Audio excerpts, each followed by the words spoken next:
स्वागत है आप सभी का हमारे एक और नए वीडियो में। आज के इस वीडियो में हम लोग बेस्ट बीटेक बायोटेक्नोलॉजी कॉलेजेस के बारे में बात करेंगे, जो कि सबसे अफोर्डेबल ऑप्शंस निकल के आते हैं। ठीक है, जहाँ पे आप बीटेक बायोटेक्नोलॉजी का जो कोर्स है एकदम कम से कम पैसे में कर सकते हैं, और ये भी बताऊंगा कि ये कोर्स क्यों बेटर है और ये कोर्स आपको क्यों करना चाहिए। ठीक है, तो चलिए वीडियो में आगे बढ़ते हैं। तो सबसे पहले मैं आप सभी को बता दूं कि जो आपका बीटेक बायोटेक्नोलॉजी होता है और फिर बीएससी बायोटेक्नोलॉजी होता है, ठीक है, दोनों कोर्सेज में क्या डिफरेंस है। ठीक है, तो पहला डिफरेंस जो होता है ड्यूरेशन को लेकर रहता है। बीटेक बायोटेक जो होता है आपका, ये मिनिमम आपका 4 ईयर्स का रहेगा ही रहेगा। बीएससी बायोटेक जो होता है इसको आप 3 ईयर्स में भी कर सकते हैं और 4 ईयर्स में आप ऑनर्स या फिर रिसर्च के साथ कर सकते हैं। ठीक है, फोकस का बात किया जाए तो यहाँ पे अप्लाइड इंजीनियरिंग और इंडस्ट्री पे फोकस रहता है, बट यहाँ पे आपका साइंस एंड फंडामेंटल रिसर्च पे फोकस रहेगा बीएससी की डिग्री में। ठीक है, और करिकुलम में बात किया जाए तो biology plus math plus physics रहेगा आपका, और यहाँ पे बायोलॉजी प्लस केमिस्ट्री आपको ज़्यादा देखने को मिलेगा।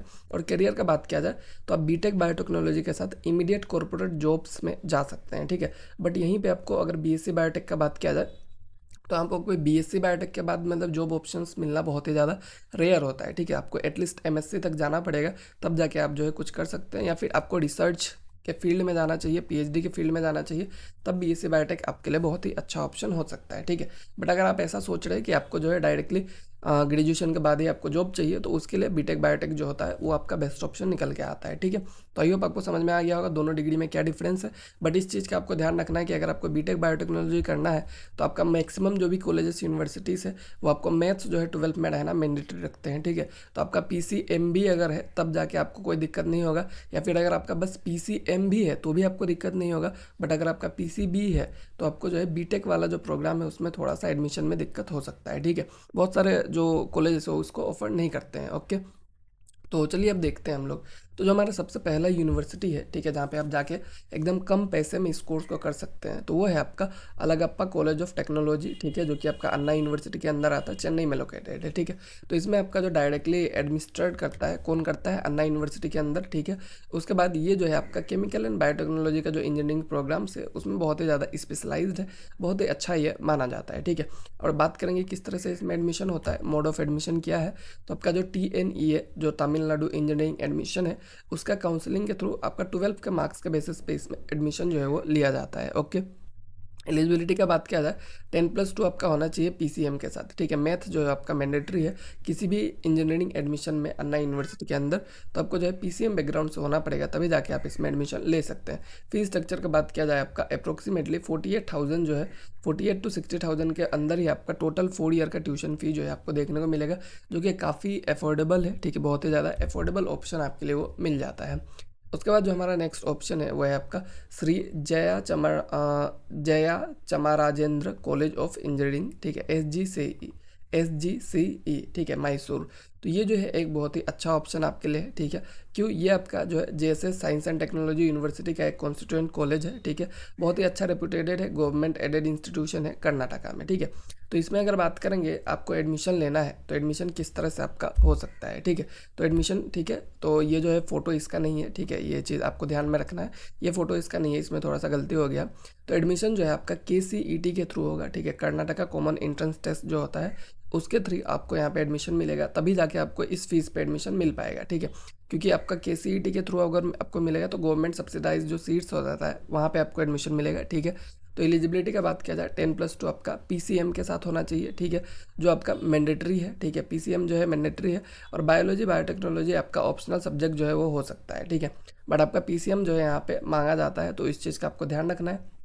और फीस स्ट्रक्चर का बात किया जाए 45 to 80,000 आपका टोटल ट्यूशन फी रहेगा, अगर आप KCET के थ्रू यहाँ पे गवर्नमेंट कोटा के अंदर एडमिशन मिल जाता है आपको। ठीक है, तो ये भी जो है एक काफ़ी अच्छा अफोर्डेबल ऑप्शन आपके लिए निकल के आ जाता है। उसके बाद अगर हम लोग बात करेंगे जो हमारा थर्ड इंस्टीट्यूशन है, ठीक है, तो थर्ड इंस्टीट्यूशन है जो आपका GUIST, यानी कि आपका Guwahati university institute of science and technology जो है आपका असम में लोकेटेड है, ये आपका one of the best option आ जाता है। ठीक है, तो ये जो है आपका GUIST, ये एक इंटीग्रल पार्ट है गुवाहाटी यूनिवर्सिटी का। ठीक है, जो कि बहुत ही ज़्यादा रेस्पेक्टेड है नॉर्थ ईस्ट में टेक्नोलॉजी और रिसर्च प्रोग्राम्स के लिए। ठीक है, तो यहाँ पे अगर आपको जाना है, एडमिशन मोड जो है वो क्या रहेगा, असम CW जो है आपका यहाँ का खुद का इंट्रेंस एग्जामिनेशन है, उसके थ्रू यहाँ पे एडमिशन देखने को मिलता है। ठीक है, ये भी काफ़ी सब्सिडाइज प्रोग्राम ऑफर करते हैं। एलिजिबिलिटी की बात करेंगे 10+2 आपका रहना चाहिए पीसीएम के साथ। ठीक है, जो भी आपका मैथ है वो रिक्वायर्ड है इंजीनियरिंग ट्रैक के लिए, और 12 में मिनिमम 50% आपका एग्रीगेट मार्क्स जो है रहना चाहिए। ठीक है, उसके बाद फीस का बात किया जाए अप्रोक्सीमेटली 66,000 जो है आपका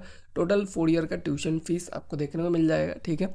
तो ओवरऑल देखा जाए तो ये भी एक बहुत ही अच्छा ऑप्शन जो है निकल के आता है, जो भी स्टूडेंट जो है बीटेक बायोटेक करना चाहते हैं, ओके। उसके बाद जो हमारा नेक्स्ट ऑप्शन है, ठीक है, वो है आपका institute of chemical technology ICT Mumbai, ठीक है। तो आईसीटी मुंबई, जिसको पहले यूडीसीटी के नाम से जाना जाता था, तो ये एक बहुत ही वर्ल्ड क्लास इंस्टीट्यूशन है केमिकल एंड बायोलॉजिकल साइंसेज के लिए, ठीक है।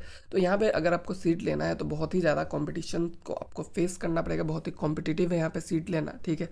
और मोड ऑफ एडमिशन का अगर बात करेंगे हम लोग, एमएसटी सीईटी जो है आपका, जो महाराष्ट्र के स्टेट का एग्ज़ाम है एमएसटी सीईटी, उसके थ्रू आपको एडमिशन देखने को मिलेगा, ठीक है। और जेडब्ल्यू मेंस के बेसिस पे जो भी ऑल इंडिया कैंडिडेट्स है उनको यहाँ पे एडमिशन देखने को मिलेगा, ठीक है। तो अगर आप ऑल इंडिया कैंडिडेट है तो आपको जेडब्ल्यू मेंस के बेसिस पे मिलेगा, अगर आप महाराष्ट्र स्टेट कैंडिडेट है तो आपको एमएसटी सीईटी के बेसिस पे मिलेगा, ठीक है। एलिजिबिलिटी का बात किया जाए 10+2 आपका पीसीएम के साथ रहना चाहिए, ठीक है। मैथ्स जो है आपका स्ट्रिक्टली कंपलसरी है यहाँ पे इंजीनियरिंग डिग्री के लिए, ठीक है। फीस स्ट्रक्चर का बात किया जाए, थोड़ा सा महंगा आपको फीस यहाँ पे देखने को मिल जाता है, ठीक है। अप्रोक्सीमेटली 85 to 89,000 पर ईयर, ठीक है, यानी कि 3 लाख के आसपास आपको 3 to 4 लाख के इसी के बीच में आपका फीस जो है देखने को मिलेगा, जो कि मतलब थोड़ा सा ज़्यादा है। बट ओवरऑल अगर बात करेंगे यहाँ पे जो आपका डिग्री है, ठीक है, ये इतना वर्थ इट है, ठीक है, क्योंकि यहाँ पे अगर फीस ज़्यादा है फिर भी ये लोग प्लेसमेंट वगैरह भी अच्छा खासा देने का वादा करते हैं, ठीक है। तो ओवरऑल देखा जाए तो थोड़ा सा फीस अगर आप ज़्यादा अफोर्ड कर सकते हैं तो आपके लिए ये ऑप्शन जो है बहुत ही अच्छा ऑप्शन हो सकता है, ठीक है। फीस अगर आप थोड़ा सा ज़्यादा अफोर्ड कर सकते हैं, ठीक है, बाकी नहीं तो वो तो जो मैंने आपको पहले बताया वो सब है ही, ओके। उसके बाद जो हमारा लास्ट इंस्टीट्यूशन है आज का जो कि हम लोग डिस्कस करेंगे वो है आपका JNTU, ठीक है, जवाहरलाल नेहरू टेक्नोलॉजिकल यूनिवर्सिटी, जो कि आपका हैदराबाद में लोकेटेड है। तो JNTU जो है ये भी एक बहुत ही अच्छा मतलब माना जाता है, ठीक है, इस कोर्स के लिए, क्योंकि one of the premier state run technological university है तेलंगाना में, ठीक है। जिसका कैंपस जो है बहुत ही अच्छा है, उसका प्लेसमेंट ड्राइव्स जो है बहुत अच्छे हैं, ठीक है, प्लेसमेंट वगैरह अच्छा खासा देखने को मिलता है। और यहाँ पे अगर बात करेंगे तो आपका एडमिशन मोड जो है वो क्या रहने वाला है, तो TS AMCAT जो आपका एग्ज़ाम है TS AMCAT, उसके थ्रू आपको यहाँ पे एडमिशन जो है देखने को मिलने वाला है, तो उसके थ्रू आपको यहाँ पे एडमिशन मिल जाएगा। एलिजिबिलिटी का बात किया जाए तो 10+2 आपका जो है, ठीक है, विथ PCM और PCB, ठीक है। PCM या फिर PCB जो है आपका यहाँ पे जा सकते हैं आप, ठीक है, PCM PCB रहेगा तो भी आप यहाँ पे जा सकते हैं, ये एक अच्छी बात है, ठीक है। तो इस तरह ये भी आप यहाँ पे एलिजिबल है, ठीक है, कोई भी दिक्कत नहीं आपको होना चाहिए, ठीक है। तो यहाँ पे 10+2 आपका रहना चाहिए 12 में, ठीक है, उसके बेसिस पे आपको यहाँ पे इस एग्ज़ाम को आपको देना पड़ेगा, ठीक है, तभी जाके आपको यहाँ पे एडमिशन मिल पाएगा। तो ओवरऑल इसका भी डाउट क्लियर हो गया। और फीस का बात किया जाए, इसका भी फीस थोड़ा सा ज़्यादा है, आपको देखने को मिलेगा अप्रोक्सीमेटली 2 लाख के आसपास है पूरा कंप्लीट प्रोग्राम के लिए, मतलब 4 साल के लिए आपको अराउंड 2 लाख के आसपास का फीस जो यहाँ पे करना पड़ेगा, ठीक है।